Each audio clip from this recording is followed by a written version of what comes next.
Music by Mantu मनी।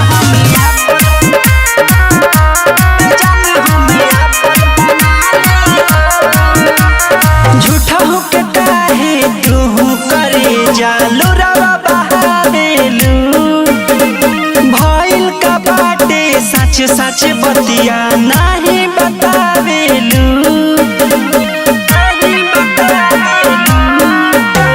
झूठा होके काहे तू करे जालू रवा बहावेलू भइल का बाटे सच सच बतिया नहीं बतावेलू।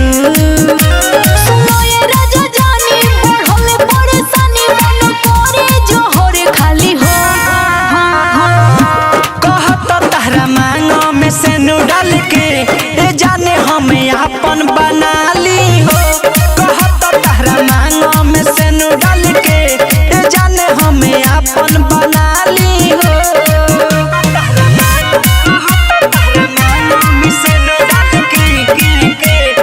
मिक्स बाय सोनू साजन यादव।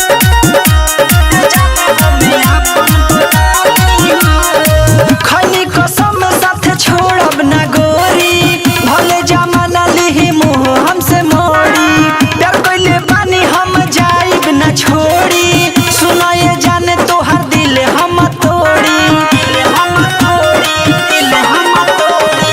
कोरिले प्यारे तो से जनमों से ज्यादा खनी कसम नहीं तोरा वादा संगे जिए के बाटे हमरो इरादा तू ही ये जाने हवो दिल के सहजादा। सुनो ये मोरी राजा हो खोता बड़ी सजा कैसे घर के मनाली हो। कहत तहरा मांगो में से नु डाल के ए जाने हम अपन बना ली हो कहत तहरा मांगो में से नु डाल के ए जाने हम अपन बना ली हो।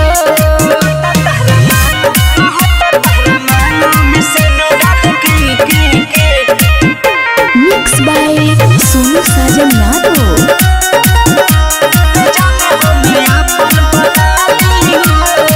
प्यार के ऐसन भइल बा असर हो तोहरा खातिर अपन छोड़ दे हम घर हो छोड़ब ना तोहरा के जाए भले मर हो हम हई तोहर तू हो हमारा बिकी विकास तू ही बनबो भतार हो सोनू साजन को में होई ना प्यार हो कह सरिता खोजे तू के नजर हो तोहरे से बाटे सुनो जिंदगी हमारे हो। तुम्हें हवा हम जाने बसे तू हमें पराने को हम माहुर हम खाली हो। कहत तहरा मांगो में से नु डाल के ए जाने हम अपन बना ली हो कहत तहरा मांगो में से नु डाल के ए जाने हम अपन बना ली हो। महादेवा रिकॉर्डिंग स्टूडियो पटना।